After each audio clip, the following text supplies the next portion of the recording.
A good night of Shabbos, all of my friends. I'm going to take a little bit of a turn to deal with some of the comments that some of you have been addressing to me. My focus is to try to stir up questions within yourself as to perhaps you may be needing to study the Torah, because I believe the Torah to be the Word of God, as I have received from my teachers, and as I have seen the wisdom and the divinity, the spirituality of the teachings of the great rabbis of the past. There are people out there that ask me, how can I believe in the Torah things like as barbaric as circumcision, when the people who do Bible criticism and archaeologists supposedly discovered that the original document of the Torah did not have any circumcision, and that the chapter 16, which is the covenant between Abraham and God regarding circumcision, in which circumcision is mentioned not just once but 13 times, which later on is only referred to once in the book of Leviticus. And the 8th day he shall circumcise the foreskin of his flesh. And so that refers to the father circumcising the child on the 8th day. This is found in the book of Leviticus and earlier in the book of Genesis, not just once but 13 times, covenant with circumcision. Now, I was asked, how come in the original covenant circumcision is not mentioned, and that this is some kind of interpolation of later on putting things together sometime in the later years, around the year 550 of the Common Era, before the Common Era. So I told the respondent that he has his facts mixed up, and that there are numerous references in the Tanakh, in the story of the development of the Jewish Commonwealth, which refers to rituals and mitzvos that are only found, for example, in the book of Deuteronomy. David was absent from the meal with King Saul, and King Saul thought that he had had a nocturnal emission and therefore was not ritually pure enough to be able to eat from the holy food at the New Moon Festival.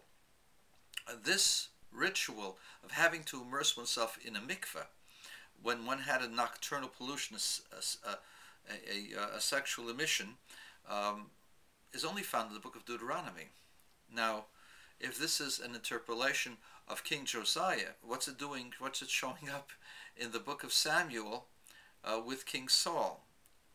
There are numerous such references. There are numerous errors of Bible critics, too many for me to identify. I've read them over the years, but I want you to know that biblical criticism works both ways. Just as the Bible critics try to criticize the Torah, people who are Bible scholars criticize the critics and show that they're ignoramuses, they're amaratzim.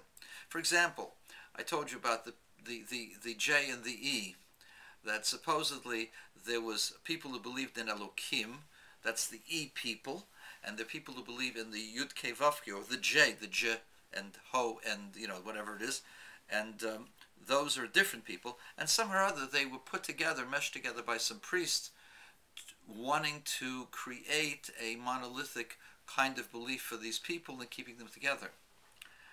That's a theory for the birds, because the name Elokim is consistent with law and order, things being organized in an orderly fashion. The name Yud Kei Vav Kei is consistently related to things dealing with God's compassion. In a similar vein, the story of circumcision is mentioned in the book of Joshua, which was accepted by the Samaritans. Now, the Samaritans did not accept the book of Samuel or any subsequent book. They only accepted the 5 books of the Torah and the book of Joshua.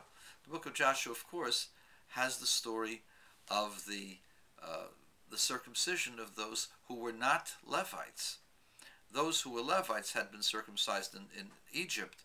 Those who were not Levites circumcised themselves once before the Exodus, but the children born in the desert, because of the conditions, the harsh conditions of the desert, did not circumcise their children because they felt that this was too dangerous for them. And so, when they entered the land, all of the tribes, all the males, circumcised. And this was mentioned, as I said, at the beginning of the book of Joshua. This is one of the things that the Samaritans accepted. And the Samaritans, when do they come into play? They come into play about 150 years before the destruction of the temple. That puts them around 730, 715, 730, 735 before the Common Era. I've been asked by some of the response. The priests wrote that in 550, and it's ludicrous. The priests, first of all, were in exile. Why would they all of a sudden start putting things together, and why would they put the circumcision together? The whole thing seems not only far-fetched, but just insane. The whole premise. And as I told you, Rabbi Dr. Adin Steinsaltz, you can look up his credentials in not just Bible, but in the field of science. He's a zoologist. I believe he's also got a degree in physics. He is considered by many scholars as a mind once in 1,000 years. He is an incredibly gifted person of this generation. And whether or not he's as brilliant or more brilliant than Hawking, I've never had both of them argue with each other, or Einstein. Certainly, Adin Steinsaltz is highly respected in all circles. And the people out there, you out there who read my responses to you, I'm not giving you garbage. I'm giving you honest stuff. I'm willing to listen to your arguments. Listen to mine. Adin Steinsaltz is perhaps the greatest Talmudic authority of this generation. One of the greatest biblical authorities of this generation. And he's got impeccable credentials as a scholar. He came to Detroit to give a lecture, and before the lecture we had a private meeting with him, and he told us that this year that in Israel they had done a dissection by computer of the hand who wrote the book of Genesis, and they discovered, to their shock and dismay, that there was only one hand that wrote it, and that this should have been the greatest discovery of the generation, but was relegated to back page stuff because, you know why? Because, believe it or not, the scientific community has a bias against belief in the Torah, as does the print media. And so, you won't hear about it. You hear about it from a guy like me. I know about it, but you guys don't know about it. Adin Steinsaltz, you can Google him, you can look up his record, you can look up the things that he's written, you can look up what other people think about him. One thing for sure, he's not a liar, and I'm not lying that I heard this from him.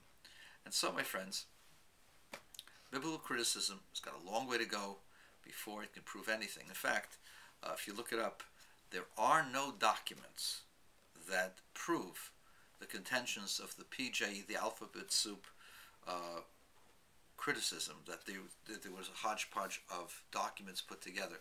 There are questions. Some have answers, need answers, but the composite documents doesn't hold any water. Remember that the Torah is very, very homogenized. In other words, it's very, very consistent in terms of the coding. There's certain codes regarding wording, regarding heroes, regarding topics, certain names, certain types of laws, all in certain sections, all in specific numbers of 7, groups of 7. And then they have the Torah codes, which are the equivalent letter codes.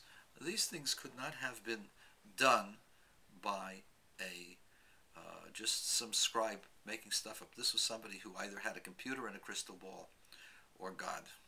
It's your choice.